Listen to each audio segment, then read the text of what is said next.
इस यात्रा को लेकर एक बहुत बड़ी रुचि है, चर्चा हर जगह इस यात्रा को लेकर हो रही है। हरियाणा में यात्रा आई और मैं विश्वास के साथ कह सकता हूं कि पूरे देश में अगर सबसे ज्यादा कहीं अभूतपूर्व स्वागत इस यात्रा का होगा, क्योंकि मैं आज ये 8वें जिले में पहुंचा हूं। 7 जिले इससे पहले वर्कर मीटिंग, कार्यकर्ता मीटिंग करते हुए यहाँ पे हम पहुंचे हैं। सबसे ज्यादा अगर स्वागत कहीं होगा, प्रेस के साथ ही मौजूद हैं, तो हरियाणा के अंदर हो, क्योंकि हरियाणा की जनता, हरियाणा के लोग त्रस्त हैं, तंग हैं बीजेपी जेजेपी की।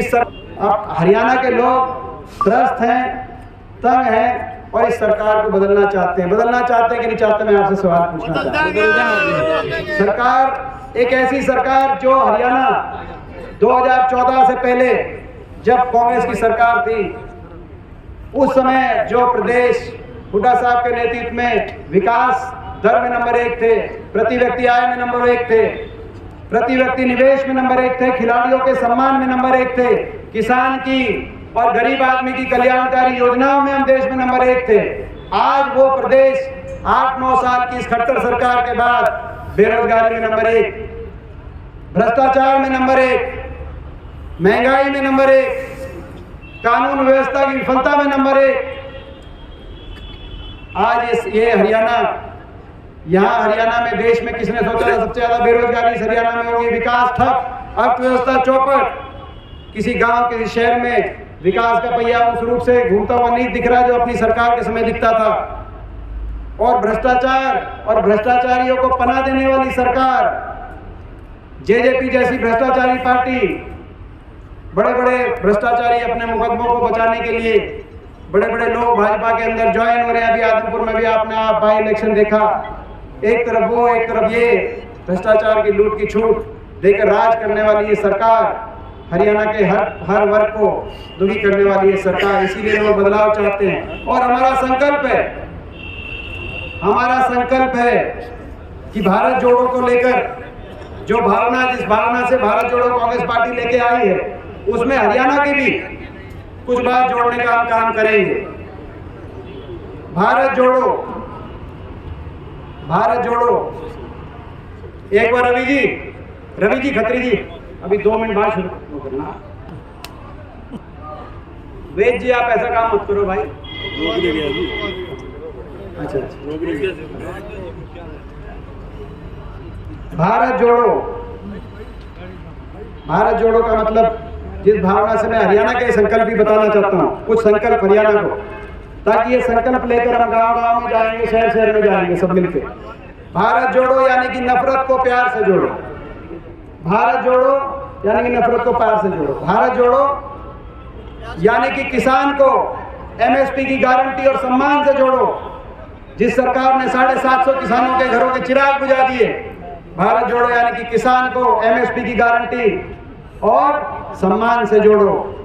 भारत जोड़ो यानी कि गरीब को आर्थिक विकास से जोड़ो। बीजेपी वाले पूछते हैं कि ये कुछ टूटा नहीं तो जोड़ने की क्या जरूरत है? टूटा नहीं, लेकिन अंतर बढ़ गया, दरार आ गई गरीब में, अमीर में, सबसे अमीर भी हिंदुस्तान में और सबसे गरीब भी हिंदुस्तान में। तो भारत जोड़ो तो गरीब को आर्थिक विकास से जोड़ो। भारत जोड़ो यानी कि गरीब को 100-100 गज के प्लॉट से, गरीब को पीले कार्ड से और गरीब को 2 कमरे के, हर गरीब को 2 कमरे के सरकार की तरफ से मकान से जोड़ो। भारत जोड़ो, भारत जोड़ो मतलब जरूरतमंद को मुफ्त इलाज से जोड़ो। भारत जोड़ो यानी कि महंगाई का चक्कर तोड़ो। आज महंगाई ने कमर तोड़ दी सबकी, और महंगाई का चक्कर कैसे तोड़ेंगे? भारत जोड़ो यानी कि हर परिवार को, हर उपभोक्ता को, भारत जोड़ो मतलब हर उपभोक्ता को 300 यूनिट मुफ्त बिजली से जोड़ो। भारत जोड़ो। और ये 300 यूनिट जो मुफ्त बिजली है, ये 300 यूनिट मुफ्त बिजली दिल्ली वालों या पंजाब वालों की तरह नहीं, कंडीशन लगा ली, और इतनी कंडीशन लगा दी कि मात्र 25 और 30% लोगों को उसका लाभ मिला। 300 यूनिट बिजली फ्री। हिमाचल वाली पहली कैबिनेट मीटिंग में सुखू जी जो हमारे वहां मुख्यमंत्री बने हैं, पहली कैबिनेट मीटिंग में एक लाइन लिख के आया, एक लाइन, दूसरी लाइन नहीं, हर परिवार की 300 यूनिट बिजली फ्री। ये लाइन लिख के आया कांग्रेस पार्टी वाले, 300 यूनिट। भारत जोड़ो हर परिवार को 300 यूनिट फ्री बिजली से जोड़ो। भारत जोड़ो यानी कि हर गांव, हर शहर को विकास की उस रफ्तार से जोड़ो जो आपने देखा कांग्रेस पार्टी के समय, हुड्डा सरकार के समय, कहीं रेल की लाइन बिछ रही थी झज्जर में, तो कहीं बहादुरगढ़ में मेट्रो से जुड़ रहा था बहादुरगढ़, कहीं IIT स्थापित हो रही थी रोहतक के अंदर, तो कहीं इंडस्ट्रियल एरिया आ रहा था, कहीं एम्स आ रहा था, तो कहीं थर्मल के कारखाने लग रहे थे। हर गांव में, हर शहर में विकास का पहिया घूमता दिखता था कि नहीं दिखता था? मैं आपसे पूछना चाहता हूँ। तो भारत जोड़ो तो यानी कि हर गांव और हर शहर को विकास की उस रफ्तार से जोड़ो। भारत जोड़ो तो यानी कर्मचारी पूछते हैं भारत जोड़ो, तो कर्मचारियों को जैसे राजस्थान में हमने किया, जैसे छत्तीसगढ़ में हमने किया, जैसे हिमाचल में हमने किया, भारत जोड़ो तो कर्मचारियों को पुरानी पेंशन स्कीम से जोड़ो, पहली कदम से वो भी करने का काम करेंगे। भारत जोड़ो में आपको याद होगा, एक पार्टी, बड़े बुजुर्गों की बात करता हूँ, एक पार्टी ऐसी JJP party, Dushyant Chautala party, जिनका नारा था बीजेपी को करेंगे जमुना पार, था कि नहीं था? नाम मैं पूछना चाहता हूँ। इस बात पे वोट लेके 10 सीट आ गई, कुछ कमी हमारे से रह गई, टिकट वितरण में हो सकता है कुछ कमी रह गई हो, उन सीटों पे 10 सीट ले गए। और जब 10 सीट आ गई, नारा था जमुना पार, बीजेपी कहती थी 75 पार। लोगों ने तो कर दिया था बीजेपी को सत्ता से बाहर, मेजॉरिटी नहीं दी थी, 75 पार के नारे की हवा निकाली थी कि नहीं निकाली थी? निकाल दी। मगर बीजेपी कहती थी 75 पार, ये कहते थे करेंगे जमुना पार। लोगों ने तो कर दिया था बीजेपी को सत्ता से बाहर, मगर ये दोनों बन गए यार। ये दोनों आप बन गए यार। अब की बार दोनों बार, अब की बार दोनों बाहर, ठीक बात है। तो ये और बना ली सरकार, और सरकार बना ली और गृह मंत्री जी के पास, केंद्र के गृह मंत्री जी के पास गए और वहां जाकर बाहर प्रेस कॉन्फ्रेंस करी कि हमारा समझौता हो गया है, 5100 पेंशन आएगी, बड़े बुजुर्ग के पास आएगी, हमारा समझौता हो गया। हुड्डा साहब ने कहा कि कांग्रेस पार्टी का वही घोषणा पत्र, जिस घोषणा पत्र में से तुमने चुराई ये बात, उसी घोषणा पत्र में कांग्रेस पार्टी ने पहली घोषणा पत्र में लिखा हुआ है कि हमारी सरकार बनेगी तो 1 नवंबर से, यानी कि 1 नवंबर 2019, आज से 3 साल पहले हम 5100 पेंशन देने का काम करेंगे और हर साल उसको बढ़ाने का काम करेंगे। आप हमारे साथ आओ, हमारी घोषणा है। तो कहा नहीं हुड्डा साहब, आपके हाथ से नहीं दिलवाएंगे, हम तो बीजेपी के हाथ से दिलवाएंगे, 5100 पेंशन दिलवाएंगे। 3 साल हो गए। मैं पूछना चाहता हूं बड़े बुजुर्गों को, 5100 पेंशन आ रही है या नहीं आ रही है?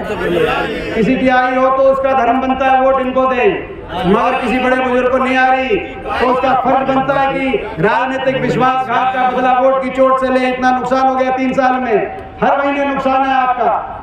5 लाख पेंशन कट गई, इसीलिए हमारा संकल्प है, एक और संकल्प है, भारत जोड़ो, मतलब बड़े बुजुर्ग को देश में सबसे ज्यादा, दिल्ली से भी ज्यादा, 6000 पेंशन से जोड़ो, भारत जोड़ो, भारत जोड़ो। ये भी हमारा संकल्प है। छुट्टी बोल के देश में सबसे ज्यादा पहले पेंशन हरियाणा में थी, उसमें भी आम आदमी की सरकार आ गई थी, तब भी मगर पेंशन ज्यादा हमारी थी। और अब भी जब आपकी सरकार बनेगी, देश में छुट्टी बोलेंगे और किसी को मुकाबला करना, भारत हरियाणा नंबर 1 भारत में। क्यों? कि खिलाड़ियों के सम्मान में नंबर 1, बड़े बुजुर्गों की पेंशन में नंबर 1, किसान और गरीब की कल्याणकारी योजनाओं में नंबर 1, विकास में नंबर 1 और नौजवान को रोजगार में नंबर 1।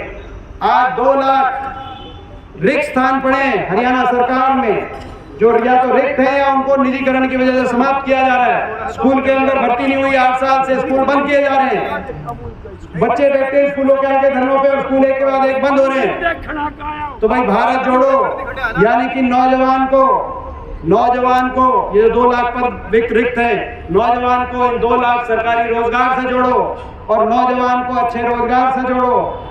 भारत जोड़ो, भारत जोड़ना पड़ेगा और हरियाणा को भी जोड़ना पड़ेगा। ये हरियाणा के भी हमारे संकल्प हैं। और हरियाणा में एक और संकल्प है, हर वर्ग के लिए तो करेंगे ही, मगर हरियाणा जोड़ो और साथ साथ इस बीजेपी का, जेजेपी का घमंड भी तोड़ो, जिन्होंने 750 परिवारों के चिराग बुझते हुए देखे, लेकिन उनका मजाक उड़ाया, कहते थे किसान नहीं है, देशद्रोही कहते थे। कोई भी वर्ग, कोई भी नागरिक अपने हकों के लिए बैठा है, कोई भी वर्ग हो सकता है, उसकी बात सुनी जानी चाहिए। उसकी मांग ना मानो तो उसको कम से कम उसका मान सम्मान आपको रखना चाहिए। लेकिन ऐसा कैसा घमंड था, क्या क्या बोलते थे, वो शब्द मैं आपके बीच में नहीं कह सकता। जो जो ताने मैंने संसद में सुने, 1 साल के किसान आंदोलन में ऐसा लगता था कि ये देश की संसद में, मेरे को भी 19-20 साल हो गए आपके आशीर्वाद से उस देश की संसद में, मगर मैं ये कह सकता हूँ वो 1 साल संसद में पानी पीने का भी मन नहीं करता था, क्योंकि संसद के अंदर जाते थे तो ताने कैसे जाते थे, क्या क्या हम जब कहते थे कि भाई इनकी बात नहीं मान रहे, इनको सम्मान दो, ये जो इतने लोगों की जो है घरों के चिराग बुझ गए, कम से कम इनके प्रति संवेदना व्यक्त कर दो, कह दो कि भाई ये हमें अफसोस है किसी धरने पे इतने कहते थे कि ऐसी भी पार्टियां थी जो कहते थे कानून वापस नहीं हो सकते, अभी रैली कर रहे थे वो भिवानी में, क्या क्या सुना। लेकिन ऐसा घमंड तो भाई हरियाणा जोड़ो, तो ऐसे घमंड को भी तोड़ो, तोड़ना है कि नहीं तोड़ना ऐसा घमंड। और हर वर्ग का साथ, जो अभी डॉक्टर साहब ने कहा, हर वर्ग का साथ आज आपको मिल रहा पूरे प्रदेश के अंदर। आदमपुर उपचुनाव बधाई देना चाहता हूं मैं आपको, क्योंकि आप सब गए थे आदमपुर उपचुनाव, जहां पिछली बार जब कुलदीप बिश्नोई ने 2014 के पहले कांग्रेस पार्टी छोड़ी थी तो कांग्रेस पार्टी के मात्र 10,000 वोट आए थे, जो हमारी सरकार भी थी। आज उसी विधानसभा में बीजेपी भी थी, जेजेपी भी थी, सरकार भी थी, साम दाम दंड भेद के प्रयोग भी थे सरकार द्वारा, सत्ता भी थी, हर तरह के प्रलोभन भी थे, पूरा भजनलाल परिवार भी था, पूरा चौटाला परिवार भी था। लेकिन जब ये अकेले जाके वहां मैदान में लड़ाई लड़ी, दिल्ली वाले भी आ रहे थे, पंजाब वाले भी आ रहे थे, आप समझ गए। लेकिन जब हमने लड़ाई लड़ी तो वहां पर इनके जाटा चढ़ गया था कि नहीं, जाटा चढ़ गया था, पसीने छूट गए थे। सरकार के लोगों ने, हर वर्ग ने, हर ऐसी बूथ पे हम जीते, हमारी बहुत बड़ी नैतिक जीत हुई है। हर बैकवर्ड के गांव में हमने बहुत नजदीकी मुकाबला रहा, किसी में हम जीते, हर ऐसी बूथ पे हम जीते। 36 बिरादरी ने वहां पे साथ दिया, आशीर्वाद दिया।